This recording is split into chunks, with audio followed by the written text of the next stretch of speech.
তাদের যখনই তারা টেকনিক্যালি ভুল করেছে, আমাদের টিম ওয়ার্কটা আমাদের ভালো হয়েছে। আমরা যারা টিম ওয়ার্ক করেছি, আমাদের রিসার্চ উইং, আমাদের হচ্ছে যারা পিআর করেছে, তারপর হচ্ছে আমাদের সাংগঠনিক যেই টিমটা ছিল, এই টিমটা খুব ইফিশিয়েন্টলি প্রবলেমগুলোকে অ্যাড্রেস করতে পেরেছে। এবং আমাদের সবচেয়ে একটা গুরুত্বপূর্ণ বিষয়, আমাদের দেবিদ্বারের যারা হচ্ছে ক্রিয়েটিভ অ্যাক্টিভিটির সাথে জড়িত, কন্টেন্ট ক্রিয়েশনের সাথে জড়িত, মানে এই উপজেলা কেন্দ্রিক বা জেলা কেন্দ্রিক, এই টিমটা বেশ ভালো কাজ করেছে। অর্থাৎ আমাদের অ্যাক্টিভিটিকে মানুষের সামনে প্রকাশ করার ক্ষেত্রে তারা ভালো অবদান রেখেছে। তো কম্বাইন্ডলি আমাদের হচ্ছে রিসার্চ টিম, আমাদের কন্টেন্ট ক্রিয়েশনের যে টিম, আমাদের পিআর টিম, আমাদের সাংগঠনিক ক্যাপাসিটি, আমরা একটা ভালো সিনক্রোনাইজেশনের মধ্যে দিয়ে কাজটা করেছি। আমাকে দেবিদ্বারের মানুষ সবচেয়ে বেশি ভালোবাসে।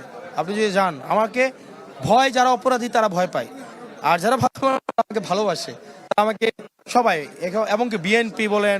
এবং মজার বিষয় হচ্ছে আমার মনোনয়নের টাকাটা বিএনপির অনেক নেতা আমার মনোনয়নের টাকা দিয়েছে, জামাতের নেতারা আমার মনোনয়নের টাকা দিয়েছে। আমি যে মনোনয়ন ফর্মটা 10,000 টাকা দিয়ে মনে কিনেছিলাম, এই 10,000 টাকার মধ্যে বিএনপির টাকা আছে, জামাতের টাকা আছে, এনসিপির টাকা আছে, অনেক চাকরিজীবী, শ্রমজীবী, পেশাজীবীর টাকা আছে। তো সুতরাং আমাকে দলমত নির্বিশেষে দেবিদ্বারের মানুষ আমাকে ভালোবাসে, আর অপরাধীরা আমাকে ভয় পায়। এবং আমার প্রথম কর্মসূচি হচ্ছে দেবিদ্বারে কোনো ধরনের অনৈতিক কার্যক্রম, নীতি বিরুদ্ধে এবং আইন বিরুদ্ধে কার্যক্রম কোনোদিন অ্যালাউড হবে না, নাম্বার 1।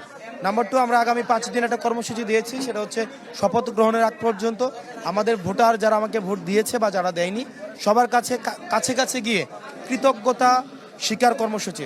অর্থাৎ সবাই তার বাসায় বাসায় যাবে। এতদিন আমরা ভোট চাইতে গিয়েছি, ঠিক একইভাবে এখন তাদের বাসায় আমরা যাব, যে আপনারা আমাদেরকে যা ভোট দিয়েছেন বা না দিয়েছেন, আমরা আপনাদের কাছে কৃতজ্ঞতা। ইনসাফের পক্ষে এবং বেইনসাফির বিরুদ্ধে, যে কোনো ইনসাফের পক্ষে বেইনসাফির বিরুদ্ধে। আমার হাদি ভাই যে ইনসাফের যে লড়াই করে গিয়েছিলেন অসম্পূর্ণ, যেটা আমরা সেই লড়াইয়ের সিলসিলা আমরা অব্যাহত রাখবো।